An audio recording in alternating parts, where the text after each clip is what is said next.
এখন আজকে বাংলাদেশে কোঠা বিরোধী আন্দোলন চলতেছে। আপনারা কি জানেন কোঠা বিরোধী আন্দোলনটা কি? কোঠাটা কি আপনারা অনেকেই জানেন না। 56% কোঠা ভিত্তিক চাকরি হবে। যদি 100 জন ম্যাজিস্ট্রেট নেওয়া হয়, এর মধ্যে 56 জন কোঠায়। আপনি চিন্তা করতে পারছেন মেধা কোথায়? মেধার দাম কোথায়? আর সেই 56 জন যে কোঠায় যাবে, কি অবস্থা? অবস্থাটা কি? আজকে দেখেছেন পত্রিকা এসছে, বিভিন্ন রিপোর্টের মধ্যে আসছে, একজন মুক্তিযোদ্ধা তার সন্তান হলো 1 জন 2 জন, কিন্তু তার সন্তান দাবি করছে 7 জন। আজকে পত্রিকায় দেখেন মোট 9 জন, 7 আর 2 9, 2 জন অরিজিনাল আর 2 জন মুক্তিযোদ্ধা কোঠায়। মুক্তিযুদ্ধ কোঠা বোঝেন না? যেরকম মুক্তিযুদ্ধ কোঠা চাকরি দেওয়া যায়, মুক্তিযুদ্ধ কোঠা ছেলেও নেওয়া যায়। আমি যেটা দেখলাম আর কি, সন্তান না হইলো মুক্তিযোদ্ধা কোঠা সন্তান জন্মগ্রহণ করানো যায়। খুব দারুণ মজার ব্যাপার। এতদিন জানতাম মুক্তিযুদ্ধ কোঠায় বা অন্য কোঠায় চাকরি দেওয়া হয়, কিন্তু এখন দেখা যায় যে মুক্তিযুদ্ধ কোঠায় সন্তানও জন্ম দেওয়া হয়। দারুণ কোঠা। এদেশের মেধাবী ছাত্ররা কি করবে? ঘাস কাটবে? তারা কি ঘাস কাটবে? আমাকে বলুন তো। একটা ক্লাসের মধ্যে মনে করেন কতজন মেধাবী থাকে? গোল্ডেন এ প্লাস কতজন পায়? গোটা বাংলাদেশে যে পরীক্ষার্থী ছাত্ররা, এর মধ্যে ফার্স্ট ক্লাস ফার্স্ট কতজন হয়? 1 জন। আগে যখন এই সিস্টেমের পরীক্ষা ছিল, এখন গোল্ডেন এ প্লাস 100 মার্কস কতজনে পায় বাংলাদেশে? আমাকে বলুন তো। 95% মার্কস কতজনে পায়? অথচ সেই ব্যক্তি চাকরি পাবে না, আর আমি নাখারাস্তা, কিছুই পারি না, আমি কোঠার ভিত্তিতে চাকরিতে ঢুকে যাব। তা বাংলাদেশ গোল্লায় যাবে না আসমানে যাবে?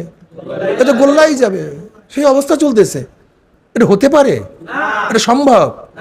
বুঝলাম কোঠাটা কি নাতিপুতি 14 গোষ্ঠী সে কোঠার আন্দারে থাকবে। লুটপাট নাকি? না ফাইজলামি নাকি?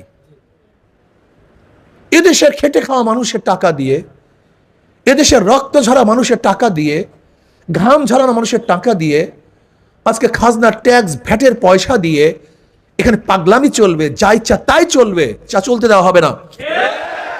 দেখেন আনিসুল হক সাহেব কি বলেন, আইনমন্ত্রী, যারা কোঠা বিরোধী আন্দোলন করে তারা পাকিস্তানের প্রেতাত্মা, রাজাকারের সন্তান।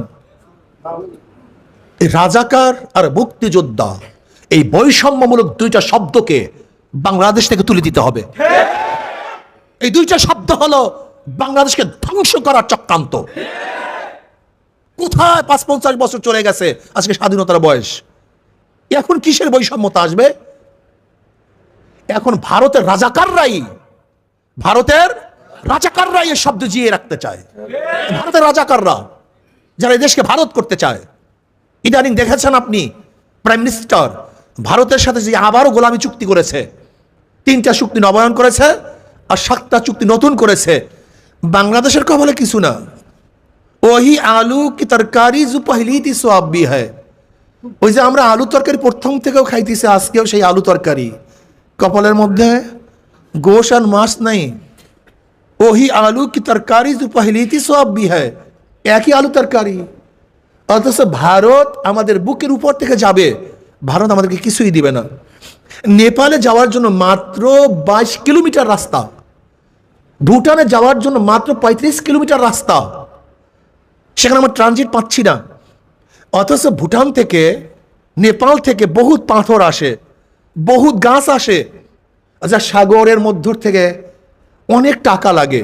যদি আমরা নেপালের সাথে, ভুটানের সাথে বাণিজ্যিক চুক্তিতে আবদ্ধ হতে পারতাম, এ দেশ অনেক লাভবান হতো। আমাদের দেশের হাজারো মাস সেখানে যেত, লাভবান হতাম। অথচ আজকে ভারতের corridor, not the transit. Transit এক জিনিস, করিডোর ভিন্ন জিনিস। ট্রানজিট হলে এক দেশের থেকে আরেক দেশে যাওয়া, অন্য দেশ পেরিয়ে অন্য দেশে যাওয়ার নাম কি ট্রানজিট। যেরকম বিমান এখান থেকে যায় সৌদি আরব, অনেকগুলি দেশ পাড়ি দিয়ে যায়, এটা হলো আকাশের ট্রানজিট। এখান থেকে সাগর থেকে যায় লঞ্চ, স্টিমার, এটা হলো নৌ ট্রানজিট। আর একটা স্থল ট্রানজিট, যেটা হলো এক দেশের উপর থেকে আর এক দেশ। যেমন আমাদের দেশের উপর থেকে যদি ভারত মিয়ানমারে যাইতো, সেটা হলো ট্রানজিট। আর ভারত আমাদের দেশ পাড়ি দিয়ে যদি ভারতেই যায়, এর নাম করিডোর।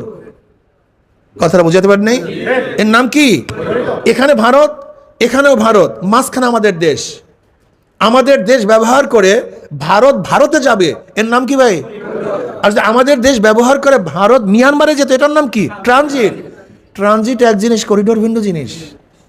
কথাটা বুঝাতে পারি নেই? আমরা ভারতকে দিচ্ছি কি? করিডোর।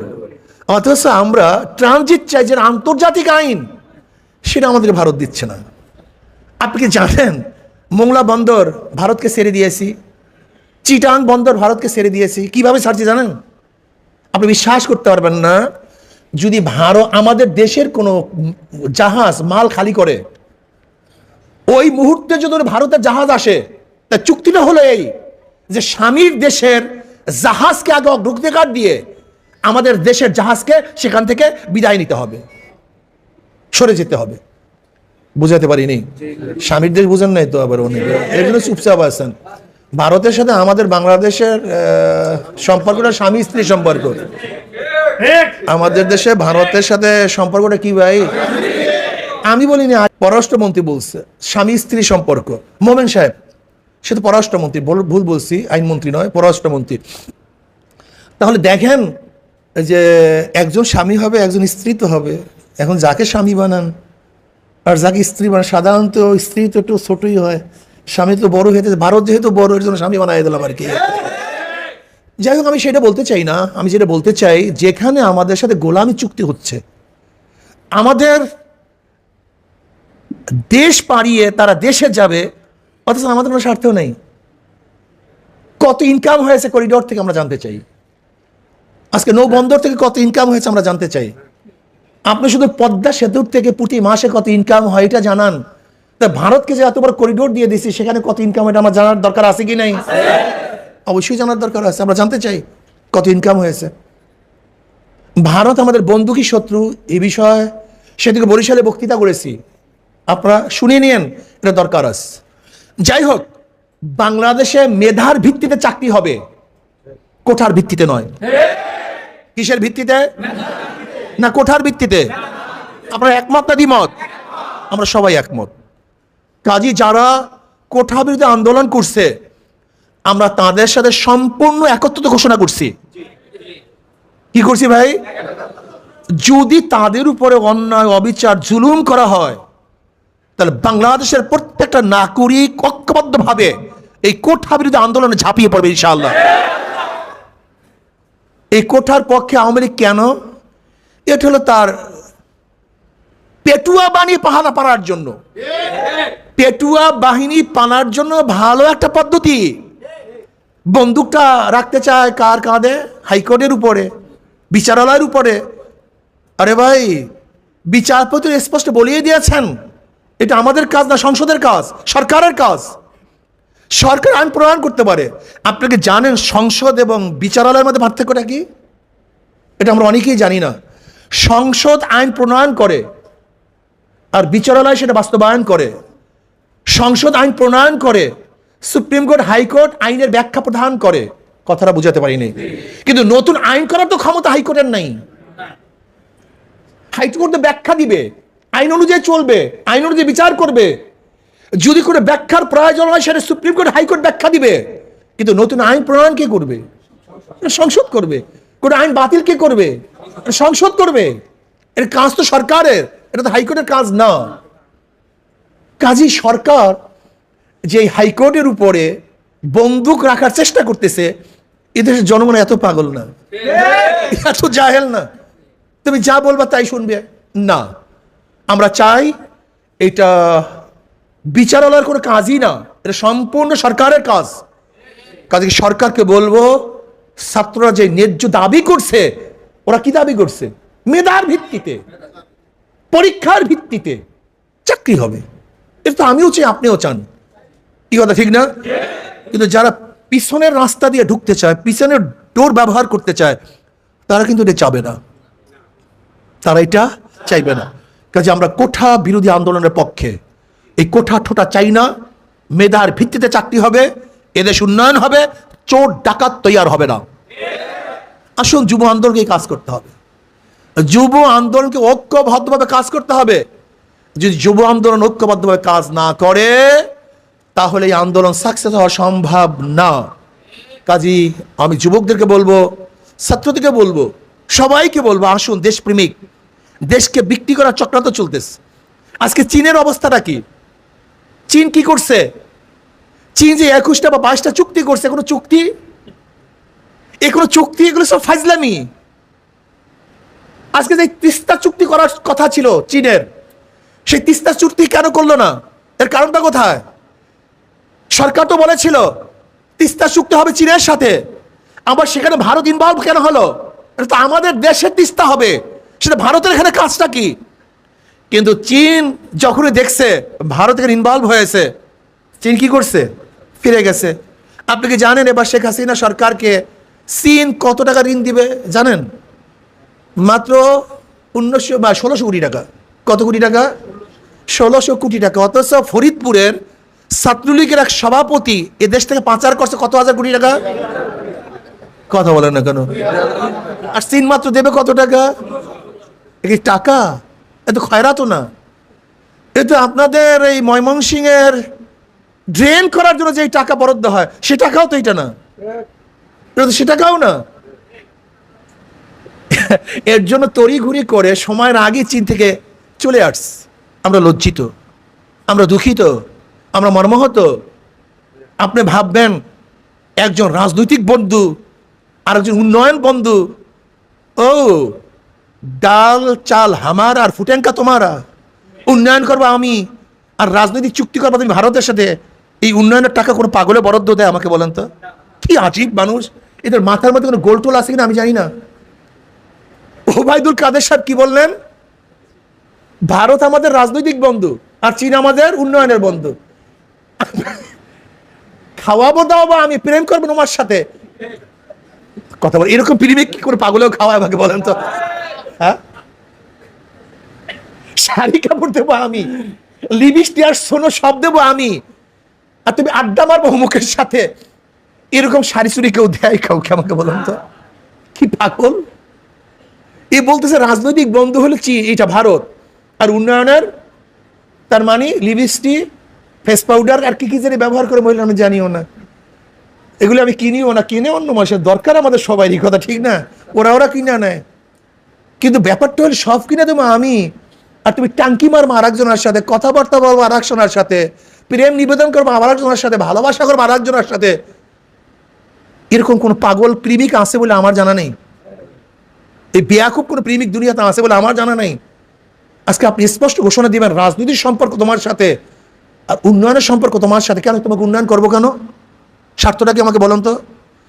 এখানে চীন আমাদেরকে উন্নয়ন করবে যেহেতু চীন এবং ভারত শত্রু, চীন এবং ভারত শত্রু, কাজে শত্রুর শত্রু আমার বন্ধু।